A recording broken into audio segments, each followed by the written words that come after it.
ढोलकी हे परंपरेतलं वाद्य आहे. लोकसंगीतात त्याचं आढळ आहे स्थान, परंतु शास्त्रीय संगीतामध्ये त्याला म्हणावं तसं स्थान नाही. पण वादन दर्जेदार असेल तर हा मान आपोआप कसा मिळतो याचा एक छोटासा किस्सा सांगतो. प्रख्यात संतूर वादक पंडित शिवकुमार शर्मा यांना एकदा लावणी ऐकायची इच्छा होती. उस्ताद झाकीर हुसेन तबला नवाज त्यांच्या कानावर हे गेल्यानंतर त्यांनी एक कार्यक्रम आयोजित केला. अतिशय छोटेखानी मैफिल होती आणि त्याच्यामध्ये तुफान लावण्या झाल्या आणि जबरदस्त ढोलकी वाजली. पण समोर झाकीरबाई बसलेत म्हटल्यानंतर ढोलकीवाल्यांनी सबंध कार्यक्रम मान काही वर केली नाही. दाद चालली होती पण त्यांनी लक्षच दिलं नाही. कार्यक्रम झाल्यानंतर झाकीरबाईंनी अत्यंत प्रेमाने समोर येऊन त्या ढोलकीवाल्याचे हात हातात घेऊन तोंड भरून कौतुक केलं. हा कृष्णा मुसळ यांच्या बाबतीत घडलेला किस्सा. इथे थांबलं नाही. झाकीरबाईंच्या मुलीच्या लग्नामध्ये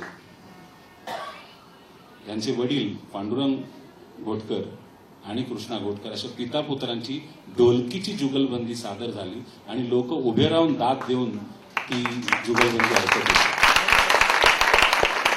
शास्त्रीय संगीतातल्या एका महान कलाकारांनी लोकसंगीतातल्या प्रतिभावान कलावंताला ही दिलेली दाद होती. दर्जेदार संगीताला कुंपण नसतं हेच खरं. आता आपल्यासमोर कोकणातल्या बाल्या लोकांचं पारंपरिक गीत सादर होतंय. साधे सरळ सूर, मस्त ठेका आणि नंतर वाढलेली लय. याचं संगीत दिलंय आणि गायलंय देवदत्त सावळ्यांनी.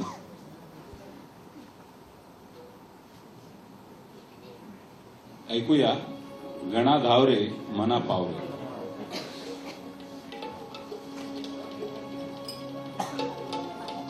हल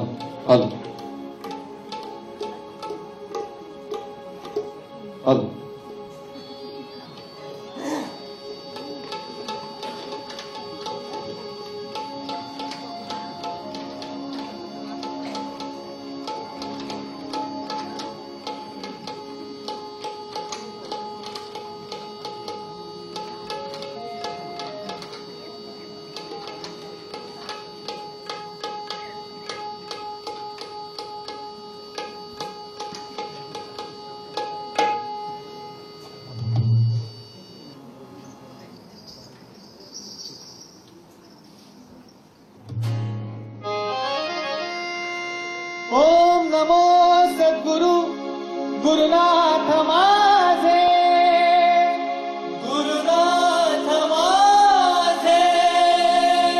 शिवपुरा चांगले बुवा, मांडकवली गजानन बुवा, कविरा